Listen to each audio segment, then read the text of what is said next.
हम ही को कातिल कहेगी दुनिया, हमारा ही कत्लेआम होगा। हम ही कुएं खोदते फिरेंगे, हम ही पे पानी हराम होगा। यही ज़हनीत अगर रही तो मुझे ये डर है कि इस सदी में ना कोई अब्दुल हमीद होगा, ना कोई अब्दुल कलाम होगा। मुसलमान आज घर पे नमाज नहीं पढ़ सकता, आज रस्तों पे नमाज नहीं पढ़ सकता, एयरपोर्ट पे नमाज नहीं पढ़ सकता, कॉलेजेस में नमाज नहीं पढ़ सकता। सभी जगह से दबाने की कोशिश की जा रही है। वहीं कांवड़ी यात्रा जब निकलती है, रस्तों पे निकलती है, गरबे रस्ते पे होते हैं, कि अपने घर पे क्यों नमाज नहीं पढ़ सकते? ऐसा क्या जुर्म हो गया उनसे कि घर सजदा करना अब जो है बड़ा गुनाह हो गया? इसी ज़मीन पर मुसलमान सजदा किया, इसी ज़मीन के लिए मुसलमानों ने अपनी कुर्बानियों को दिया है। आप जंग आज़ादी का इतिहास उठाकर देख लीजिए, सबसे ज़्यादा 65% मुसलमानों ने इस देश को आज़ाद कराने में अपनी कुर्बानियाँ दी है। होता है, अगर इनकी हिम्मत होती तो ज़रा आके दिखा देते, उनको 15 मिनट में पता चल जाता क्या हो जाता उनकी। उत्तर प्रदेश के बरेली में एक अजीबोगरीब मामला सामने आया है। उत्तर प्रदेश के योगी सरकार ने घर में सामूहिक नमाज पढ़ रहे नमाजियों को हिरासत में लिया है।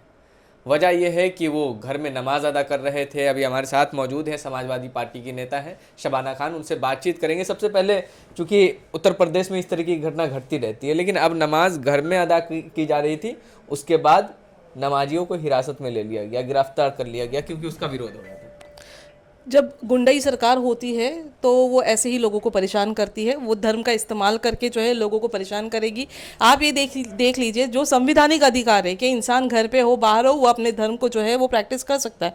मुसलमान आज घर पे नमाज नहीं पढ़ सकता, आज रस्तों पे नमाज नहीं पढ़ सकता, एयरपोर्ट पे नमाज नहीं पढ़ सकता, कॉलेजेस में नमाज नहीं पढ़ सकता। सभी जगह से दबाने की कोशिश की जा रही है। वहीं कांवड़ी यात्रा जब निकलती है, रस्तों पे निकलती है, गरबे रस्ते पे होते हैं, जो बड़ी बड़ी इनकी जो देवी देवताओं की जो ये रैली निकलती है, वो रस्तों पे निकलती है, तब किसी का धर्म आहत नहीं होता है, तब कोई क्राइम नहीं होता है। लेकिन जब बात मुसलमान की होती है तो वो घर पे भी अगर नमाज पढ़ेगा तो उसको जो है वो उसके ऊपर जो है ज़बरदस्ती जो है जुर्म साबित कर दिया जाता है और उनको परेशान किया जाता है। ये पूरा का पूरा मैं कहती हूँ कि गुंडागिरी चल रही है वहाँ के जो सीएम हैं उनकी तरफ से, क्योंकि वो चाहते ही है कि मुसलमान नहीं मतलब मुसलमान जो है वो आज़ादी से ना घूमे या परेशान होकर रहे या कुछ भी ऐसा करे जिससे जो है उनके अस्तित्व में सवाल पढ़ सकते हैं।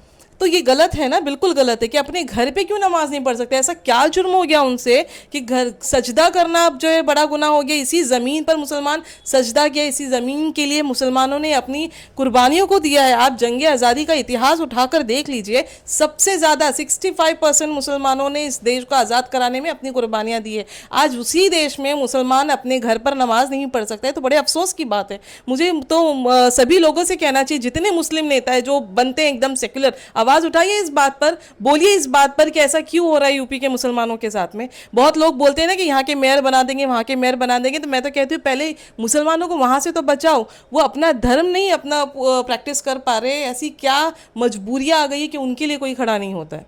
बरेली की घटना है, इससे पहले भी इस तरीके की कई घटना देखने को मिली है। और एक मामला ये भी सामने आया संभल में, जिस अनुज चौधरी पे जिस जज ने एफआईआर करने का आदेश दिया, अब उसका ट्रांसफर हो गया, तबादला हो गया, उसको लेकर के भी विरोध प्रदर्शन हो रहा है संभल के अंदर। देखिए, मैंने आपको पहले ही कहा गुंडाई सरकार है और सत्ता पूरी उन्हीं लोगों की है, तो हम ही को कातिल कहेगी दुनिया, हमारा ही कत्लेआम होगा। हम ही कुएं खोदते फिरेंगे, हम ही पे पानी हराम होगा।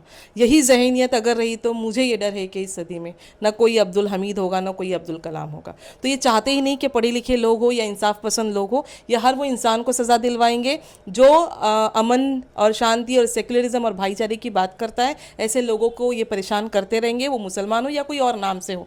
बस ये है कि वो चाहते हैं कि सत्ता जिस तरफ में चल रही है, जिस नफरत को ये पाल रहे हैं, जो चीज़ ये बो रहे हैं यहाँ पर, जो जिस लालच से लोगों को पाल रहे हैं और लोगों में मतलब स्कूलों को बंद कर दिया जा रहा है, तो इस तरीके की सरकार ये चला रहे हैं और उसी में वो खुश रहना चाहते हैं, क्योंकि उनका जेब भर रहा है, उनका पेट भर रहा है। मध्य प्रदेश में एक बुलडोजर चला है एक स्कूल पे, मदरसा बता करके। जी बिल्कुल, आप उसी का चर्चा कर रहे हैं शायद। बिल्कुल, बहुत सिर्फ वही क्यों, आप देख लीजिए महाराष्ट्र में क्या हाल हो रहा है। महाराष्ट्र में कितनी स्कूलों को बंद कर दिया गया, कहीं पर मदरसा बताकर उसको तोड़ा जा रहा है, तो कहीं पर ये बता के तोड़ा जा रहा है कि बच्चे हैं नहीं। अरे बच्चे नहीं है तो आप बस से सर्विस से बच्चों को वहाँ पे स्कूल में भेजिए। आप इतनी बड़ी इमारत बनाते हो, स्कूल के नाम पर इतना बड़ा फंड इस्तेमाल करते हो, ये बड़ी बड़ी इमारतें स्कूल की किसको दी जा रही है? प्राइवेटाइजेशन करने की पूरी कोशिश हो रही है। तो कुल मिलाकर ये लोगों को जाहिल रखना चाहते हैं, ये लोगों को डराना चाहते हैं, ये ध्रुवीकरण करना चाहते हैं, ये सत्ता का पूरा दुरुपयोग किया जा रहा है और जिसकी वजह से पूरा माहौल ऐसा बनता जा रहा है कि या लोग डर के जो है इनका साथ में हो जाए या फिर जो है वो जेलों में हो जाए। इसी तरीके से काम चल रहा है। महाराष्ट्र के मंत्री हैं नीतीश राणे, वो भी एक बार बयान दे चुके हैं कि मस्जिद में घुस के मारेंगे। तो किसने रोका है उनको? जाइए, उनको पता चलेगा फिर लोग क्या होते हैं, कानून क्या होता है।